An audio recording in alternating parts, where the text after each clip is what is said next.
નમસ્કાર, આપકી આવાજ ન્યૂઝ 24 માં આપનું સ્વાગત છે। આજના મુખ્ય સમાચાર પર એક નજર।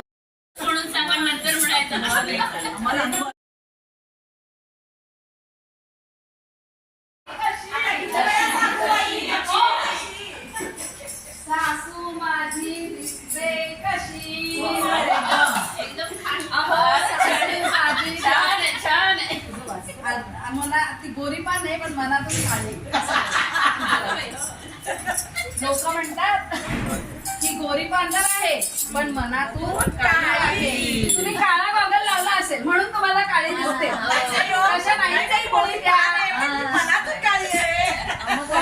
तुमचा गॉगल बदला, चष्मा बदला म्हणजे तुम्हाला सासू माझी दिसते कशी, अहो तुळशीला पाणी घालणाऱ्या रुक्मिणी जशी, तुळशीला पाणी घालणाऱ्या रुक्मिणी जशी। શેનો પ્રોગ્રામ રાખવામાં આવ્યો છે? આપણે ગણેશ ઉત્સવની મહિમા ગુજરાત અને મહારાષ્ટ્રમાં સરખી જ છે। એ પ્રમાણે ગૌરી અને મહાલક્ષ્મી વ્રત આજથી શરૂ થયું છે। 3 દિવસનું હોય છે। 10 તારીખ મંગળવારથી ગુરુવાર 12 તારીખ સુધી ચાલશે।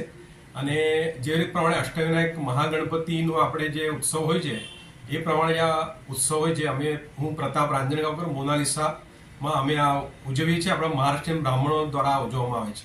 પહેલા દિવસે ઘરની જે મુખ્ય મહિલા હોય મંગળાબેન એ રંગોળી પાડીને હાથ અને પગના પંજા આખા ઘરમાં રંગોળી પાડે છે। અને પછી આપણે મહાલક્ષ્મી અને ગૌરી એટલે ગણપતિની માતા અને માસી પાર્વતી અને મહાલક્ષ્મી એમને ઘરમાં પ્રવેશવા એ જે પગલાં પાડે છે એમને સ્પર્શ કરીને કુમકુમના પગલા સાથે સ્પર્શ કરીને સ્થાપના કરવામાં આવે છે।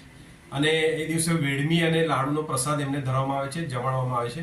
સાંજે આજે તમે જોયું એ પ્રમાણે હળદર કંકુ બધી લેડીઝોને બોલાવીને હળદર કંકુ અને ભજનનો કાર્યક્રમ રાખવામાં આવે છે। અને બીજા દિવસે નવોદિત જે લગ્ન થયેલી પરિણીતા હોય, સવાસને કહેવાય એમને બોલાવીને એમને જમાડવામાં આવે છે। એમને પણ મીઠાઈ અને ત્રીજા દિવસે પૂજા અને આરતી અને પ્રસાદ ધરાવીને એમનું પૂર્ણાહુતિ કરવામાં આવે છે। એવી રીતે આ 3 દિવસનો કાર્યક્રમ આમ ઘરમાં લગ્નોત્સવ જેવું વાતાવરણ હોય છે। અને એવું કહેવાય છે કે માતાજીના ભક્તિ કિરણોથી બધાના દુઃખ દર્દો દૂર થાય છે। તો દરેકને વિનંતી, દર્શન કરવા પધારે। ધન્યવાદ।